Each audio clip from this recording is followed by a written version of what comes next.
आज 15 अक्टूबर 2024 है। आज की इस वीडियो में हम आपको बताएंगे कि स्वात की खूबसूरत तरीन सियाती मकामात पर बर्फबारी कब होगी। अस्सलामु अलैकुम वरहमतुल्लाहि वबरकातुहू।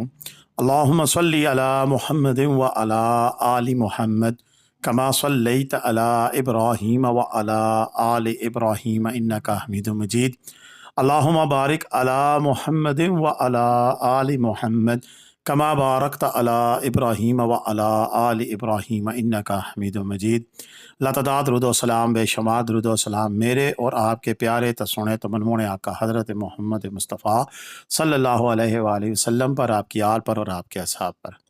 जी दोस्तों, आज 15 अक्टूबर 2024 है और ये वीडियोज़ हमें भेजी थी उस्मान भाई ने, जो कि आज से कुछ दिन कबल यहाँ पर कलाम गए थे और ज़बरदस्त ड्रोन फुटेजेस उन्होंने भेजी और ड्रोन फुटेजेस पर मुश्तमिल एक मुकम्मल वीडियो भी इससे कबल हम पोस्ट कर चुके हैं, वो भी आप देख सकते हैं, जिसमें हमने आपको डिटेल्स बताई हैं कि वादी स्वात, कलाम और इसके मुज़ाफ़ात के खूबसूरत तरीन सियाती मकामात कौन कौन से हैं जहाँ पर आपको जाना चाहिए अगर आप इस वादी का रुख करते हैं। तो आज की इस वीडियो में जो मौसम की सूरत हाल है इस हफ्ते की, वो बयान करते हैं और आपको बताएंगे कि स्वात, कलाम समेत इसके दीगर मकामात पर बर्फबारी का आगाज़ कब होता है। तो सबसे पहले चलती हैं ज़रा स्वात के इलाके कलाम के मौसम की सूरत हाल देख लेते हैं कि इस हफ्ते में मौसम वहाँ पर कैसा रहेगा। ये दोस्तों, स्क्रीन पर आपको गूगल की इस वक्त अपडेट नज़र आ रही है, जिसमें आज मंगल है और कल बुध को भी देखें तो बर्फबारी के हल्के फुल्के चांसेस नज़र आ रहे हैं, जो कि गहरे होते हुए रात को 40 से 50% तक चले जाएंगे। अब सवाल ये होता है कि क्या ये कलाम बाज़ार में बर्फबारी होगी? तो बिल्कुल भी नहीं होगी। क्यों नहीं होगी, ये आगे चल के बात करते हैं।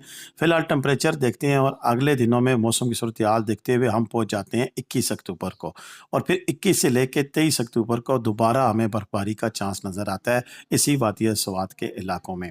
अब ये बर्फबारी कहाँ कहाँ पर होगी, तो मैं आपको बताता चलूँ कि ये जो बर्फबारी का चांस है ये इसके मुज़ाफ़ाती पहाड़ी इलाकों में होगा, लेकिन कलाम के अंदर मौसम की सूरत हाल देखें तो ज़्यादा से ज़्यादा 17 डिग्री और कम से कम शाम को रात को 4 से 3 डिग्री, यानी कि अच्छी खासी ठंड भी हो जाती है।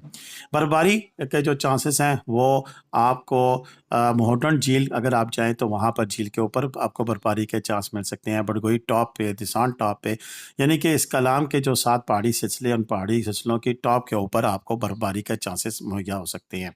और ये अक्टूबर के इसी वीक की बात की जा रही है कि जिस वक्त मैं आप वीडियो बना रहा हूँ, यानी कि अक्टूबर का आधा महीना गुजर चुका है और आगे 23 अक्टूबर तक हमें 3 मौके ऐसे हैं कि जहाँ पर लाइव बर्फबारी देखी जा सकती है। लेकिन इसके लिए आपको पहले वादी स्वात के खूबसूरत तरीन सियाती मकाम कलाम जाना पड़ेगा और फिर कलाम से 4x4 ट्रैक करते हुए आपको मोहडन, बड़गोई टॉप या इस तरह के दीगर जो ऊपर पहाड़ी सिलसिले हैं वहाँ तक आपको पहुँचना होगा। फिर आप लाइव बर्फबारी का मज़ा यहाँ पे एंजॉय कर सकते हैं।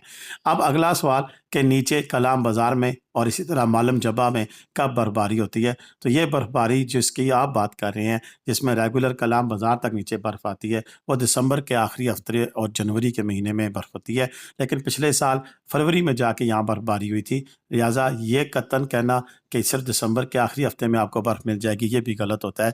ये हर दफ़ा के मौसमी हालात मुख्तलिफ होते हैं, लेकिन इस दफ़ा लगता है कि दिसंबर के आखिर में अच्छी बर्फबारी हमें देखने को कलाम और मालम जबा मिल सकती है, जिसकी मेन वजह अभी से शुरू होने वाली बर्फबारी है, क्योंकि पिछले साल इन दिनों में यहाँ बर्फबारी का कोई चांस मौजूद नहीं था और ना ही बर्फ़ पड़ी थी। तो इस लिहाज से अगर हम पिछला रिकॉर्ड और ट्रैक देखें तो उस हवाले से हम ये कह सकते हैं कि इस दफ़ा दिसंबर के आखिरी हफ्ते में आपको कलाम बाज़ार में और इसी तरह मालम जब्बा, कबीन जब्बा और दीगर जो इसके मुज़ाफ़ाती इलाके हैं, उन सभी इलाकों में इतनी हाइट के ऊपर जो पहाड़ हैं, उन पहाड़ों पर फिर आपको बर्फबारी देखने को मिल सकती है।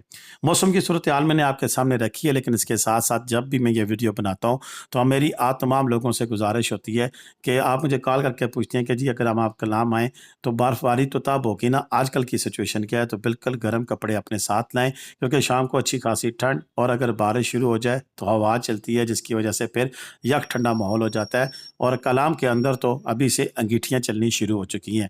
तो लिहाजा गर्म कपड़े, जैकेटें, स्वेटरें, नेक प्रोटेक्शन और कैप्स, इसी तरह ग्लव्स, सॉक्स के एक्स्ट्रा जोड़े और ये सारी चीज़ें जो कि आपको सर्दी से बचा सकें, ठंड से बचा सकें। स्पेशली वो लोग जो पाकिस्तान के गर्म तरीन इलाकों से आते हैं, उन्हें एकदम से ठंड बर्दाश्त नहीं होती, तो उनके लिए इंतहाई ज़रूरी है कि सारी चीज़ें अपने हमरा लाएँ।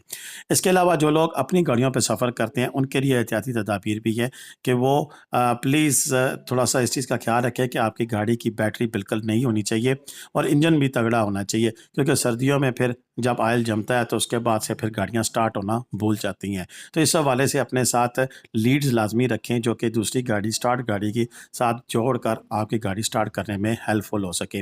اس کے علاوہ آپ اپنی گاڑی کے بہتر رازدار ہوتے ہیں، آپ کو معلوم ہوتا ہے کہ اگر کوئی مسئلہ مسائل ہو جائے تو آپ کو اس میں کیسے ٹھیک کرنا ہے. تو اس حوالے سے بھی اپنی ساری احتیاطی تدابیر رکھیں. گاڑیوں کے حوالے سے میری چند احتیاطی تدابیر ہے وہ ساتھ رکھیں کہ ایک کمپریسر ملتا ہے ہوا بھرنے والا، وہ لازمی ساتھ رکھا کریں. ٹو چین لازمی رکھیں. لیڈز جو کہ تاریں ہوتی ہیں بیٹری کے ساتھ کنیکٹ کرنے والی وہ لازمی رکھیں. اور یہ ایسی چیزیں ہیں کہ جو بھی ٹورسٹ ہیں جو کہ شوقین ہیں پاکستان کے خوبصورت ترین سیاحتی علاقوں میں وزٹ کرنے کے لیے اور اپنی گاڑیوں میں سفر کرتے ہیں تو انہیں پھر یہ چیزیں اپنے پاس لازمی رکھنی چاہیے. اسی طرح اگر آپ فیملی ہے کوئی جا رہے ہیں تو ان کے لیے احتیاطی تدابیر میں نے بتا دی گرم کپڑوں کے حوالے سے، لیکن آپ ساتھ چھوٹے بچوں اور بوڑھوں کے لیے بھی یہی ہے کہ ان کی ادویات اور دودھ وغیرہ بھی ساتھ رکھیں، کیونکہ ایسی چیزیں جو کہ وہ استعمال کر رہے ہوتے ہیں ضروری نہیں ان علاقوں میں آپ کو دستیاب ہوں. اور ساتھ منرل واٹر کے 1 سے 2 کریٹ لازمی رکھا کریں، کیونکہ پانی وہ واحد چیز ہے کہ جو کسی اور جگہ پر پینے سے ایک دم سے آپ کا پیٹ بھی خراب ہو سکتا ہے. میرے ساتھ بھی ایسا ہوتا ہے اور میں اپنا پانی ساتھ رکھتا ہوں. اب تک کے لیے اتنا ہی تھا. مجھے اجازت دیں. پاکستان زندہ باد، پاکستان پائندہ آباد. جیتے رہیں، خوش رہیں، آباد رہیں. اپنی دعا میں لازمی یاد رکھیے گا. کمنٹ کرنا، شیئر کرنا بالکل بھی مت بھولیے گا. خدا حافظ.